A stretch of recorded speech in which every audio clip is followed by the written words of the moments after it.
Hey guys, welcome back to this segment. Good morning, good afternoon, good evening, depending on where you're watching from. Thank you for joining back to watch the video on football stories.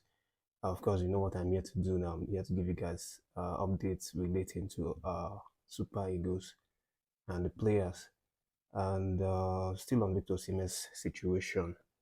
There's been a lot going on, and lately now the coach of the Napoli side, Antonio Conte, has come out to uh, talk about Victor Osimhen for the first time.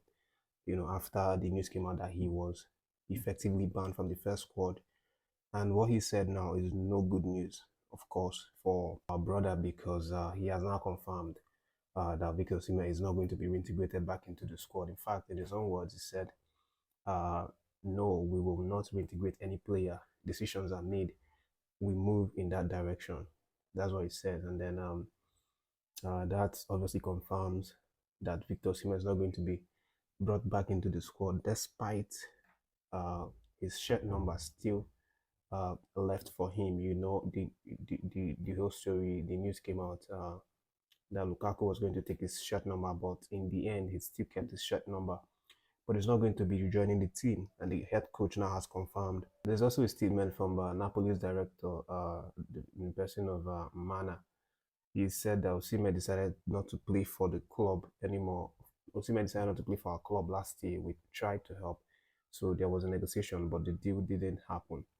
The plan on both sides remains to part ways, but I do not think he will go to Saudi anymore this summer.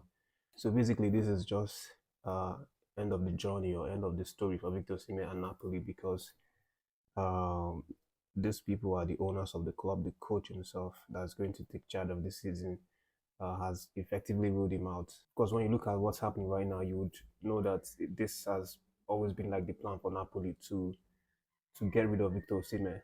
And this, you check this man's statement now, when he said that Osimhen decided not to play for our club anymore last year. Is it not this same last year that you gave him contract to sign?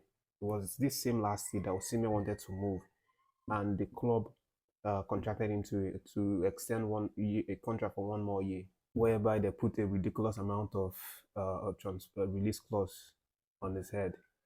That's the same thing, And now the man is saying that Osimhen did not want to play for them from last year. Why did you now go and increase his contract if it's not because you just want to suffer this guy, you want to kill this guy's career? So that's what it is. I think Napoli are intentionally trying to frustrate Victor Osimhen, but it's not the first that we've seen. Of course, we've seen a lot of black players, not just black players, even white players that played for Napoli.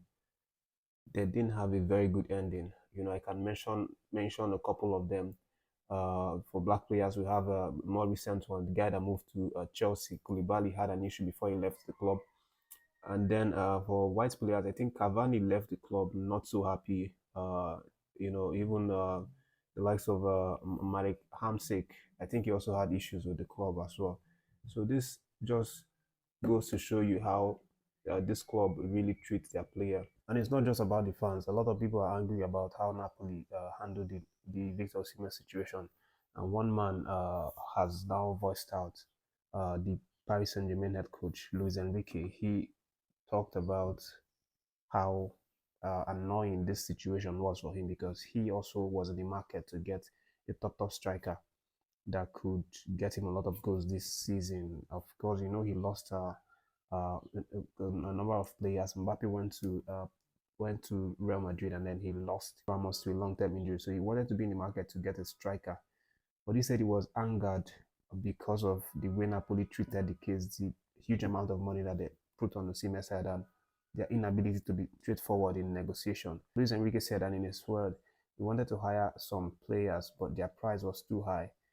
It didn't make sense. There wasn't a real opportunity. If the market window had allowed us to take a player with 50 goals per season, we would have done it. But the reality was different.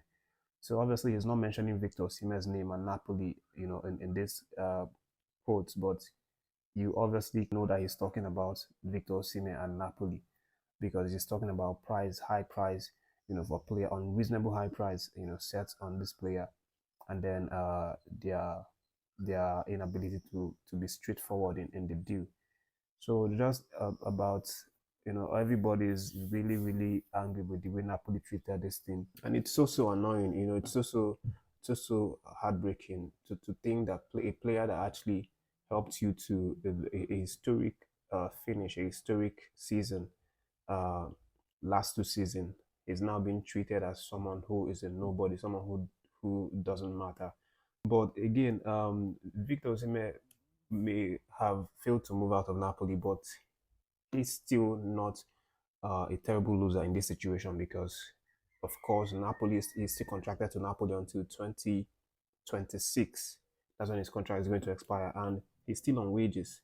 He's still collecting the cool 11 million euros from Napoli. So he's not losing so much. The only aspect I think is going to lose is not playing football for a few months until January, but he's still collecting his salary. And of course, I think so. That's not such a terrible loss.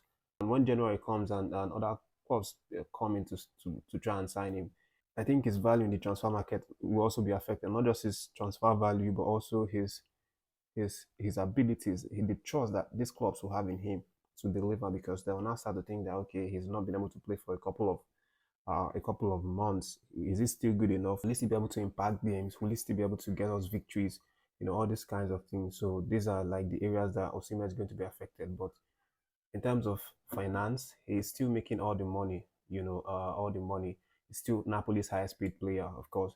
They've gotten Lukaku, and we saw yesterday Lukaku, scored in his debut for Napoli, as they actually got a very narrow victory. It was actually a very lucky win for them because they had to come from behind to win 2 goals to 1. But this shows you that Lukaku has already replaced him, and rightly so, as Antonio Conte has said. But let's move on beyond that, Jason. Let me know, that Nigerian Super Falcons are going to start playing their what under 20 Women's World Cup games from tomorrow. Of course, if you follow the channel, you know that I talked about that a few videos ago, and the competition actually started yesterday, but Nigeria has a match. That's the Falconet. They have a match today against South Korea, as I said before in the previous video.